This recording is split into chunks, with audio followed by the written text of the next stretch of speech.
আসসালামু আলাইকুম, সবাই কেমন আছেন? আশা করি ভালো আছেন। তো আজকে নিয়ে আসলাম যারা ফেসবুক প্রোফাইল বা পেজের মধ্যে কাজ করেন, নতুন যারা তাদের প্রোফাইল হ্যাজ সাম ইস্যু। এটা একটা বাতের বুড়ি হয়ে দাঁড়াইছে এখন। এই বাতের বুড়ি যাদের আছে আজকের ভিডিওটা অবশ্যই তাদের জন্য অনেক গুরুত্বপূর্ণ। অবশ্যই ভিডিওটা না টেনে পুরোটা ভিডিও দেখবেন। তো যাদের প্রোফাইলের মধ্যে এই প্রোফাইল হ্যাজ সাম ইস্যু আছে বা পেজের মধ্যে যাদের এই সাম ইস্যুটা আছে, তারা এটা কীভাবে রিমুভ করবেন আজকের ভিডিও তাদের জন্য অবশ্যই অনেকটা উপকারিতা হবে। পুরো ভিডিও দেখতে থাকুন। তো এটার জন্য বন্ধুরা আমাদের ফেসবুকের কাছে একটা রিপোর্ট করতে হবে। সেই রিপোর্টটা করতে গেলে আমাদের কোথায় যেতে হবে? প্রথমেই আমাদের এই 3 লাইনের মধ্যে ক্লিক করতে হবে। 3 লাইনে ক্লিক করার পর অবশ্যই এরকম আসবে। এরকম আসলে আমরা একটু উপরের দিকে স্ক্রল করে নেব। স্ক্রল করার পর এখানে আপনারা দেখতে পাচ্ছেন যে রিপোর্ট এ প্রবলেম। এই রিপোর্ট এ প্রবলেমের মধ্যে আমরা ক্লিক করব। ক্লিক করার পর এখানে দেখতে পাচ্ছেন রিপোর্ট প্রবলেম। এই রিপোর্ট প্রবলেমের মধ্যে ক্লিক করব। ক্লিক করার পর একটু সময় নেবে লোডিং হতে। আপনাদের বেলায় একটু সময় নেবে, একটু ধৈর্য ধরবেন।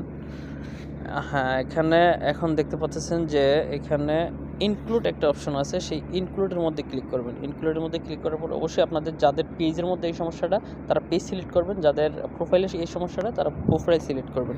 ঠিক আছে, তো আমার যেহেতু প্রোফাইলের মধ্যে এই সমস্যাটা দেখাইতেছে তার জন্য আমি প্রোফাইল সিলেক্ট করলাম। প্রোফাইল সিলেক্ট করার পর আপনারা দেখবেন অটোমেটিকলি এখানে একটা স্ক্রিনশট আসবে। এই স্ক্রিনশটটা আপনারা রিমুভ করে নেবেন। রিমুভ করার পর এখানে দেখতে পাচ্ছেন যে আপলোড ফ্রম ফোন, মানে এখানে একটা ফটো আপলোড করার জন্য ফোন থেকে, এটা নয় আমি ফটোটা আপলোড করে নিচ্ছি। এই ফটোটা আমি আপলোড করে নেব। এই ফটোটা হলো আপনার যেই প্রোফাইল হ্যাজ সাম ইস্যু একটু আগে দেখাইলাম, ওইখান থেকে আমার একটা স্ক্রিনশট আগে নিয়ে রাখছিলাম। আপনারা ওইখান থেকে স্ক্রিনশট নেবেন, সেই স্ক্রিনশটটা এখানে দিবেন আপনার, এবং এখানে ডিসক্রিপশন বক্সের মধ্যে লিখতে হবে যে আপনি ফেসবুক সম্পর্কে তেমন একটা আপনার ধারণা ছিল না, অথবা কমিউনিটি গাইডলাইন সম্পর্কে আপনি জানতেন না কিছু, এখন সব কিছু জানেন। ফেসবুক কাছে আবেদন করবেন যে আপনার যা কিছু ছিল এগুলো সব কিছু কাইটা দিয়েছেন। অবশ্যই আমার এগুলো সব কিছু আমি কাইটা তারপরে এই রিপোর্টটা করতেছি।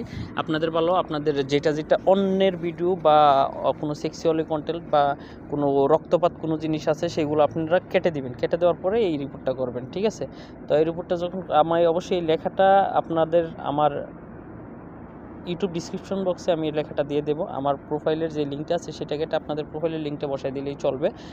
তা তারপরে আমাদের কি করতে হবে? তারপরে এখানে যেই তীরটা দেখতেছেন এটার মধ্যে আমরা ক্লিক করব।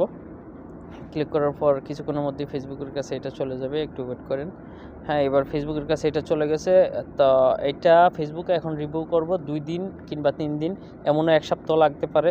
সেটা হলো আপনার কর্মের উপরে ফল। কর্ম বলতে আপনি যদি কোনো বড় ধরনের কোনো অপরাধ করে থাকেন তাহলে সেই অপরাধের উপরে আপনার বিচার হবে। এটা একটু সময় নেবে। যদি সামথিং কোনো কিছু হয়ে থাকে তাহলে 1 দিন কি 2 দিন আপনার এই প্রবলেমটা ইনশাল্লাহ চলে যাবে আশা করি। তা এই ছিল আজকের ভিডিও। অবশ্যই যদি ভিডিওটা উপকারে আসে, চ্যানেলটা ভালো লাগে অবশ্যই সাবস্ক্রাইব করবেন এবং পরবর্তী ভিডিওর জন্য বেল বাটনটা ওকে করে রাখবেন। Thank you.